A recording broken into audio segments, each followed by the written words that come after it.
tayo ditong fried chicken pero wala siyang breading. Tapos meron tayo ditong pipino, spinach salad, tapos yung pink radish, tsaka steamed broccoli. Tapos ito yung salted egg na ginawa ko, itlog ng manok. Kain tayo mga katropa. May nagbibidyo, okay.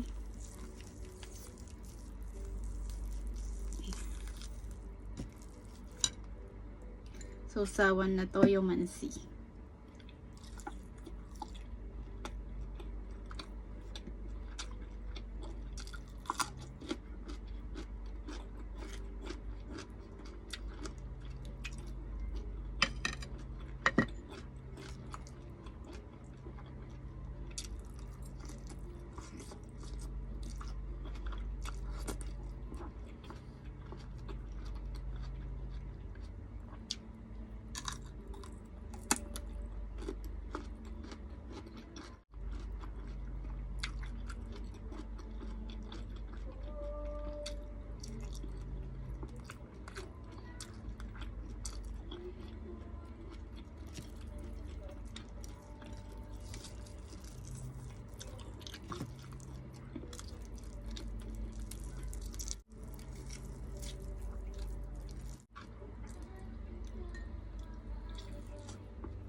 Video kasi kabayan.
Maalat na ginawa ko.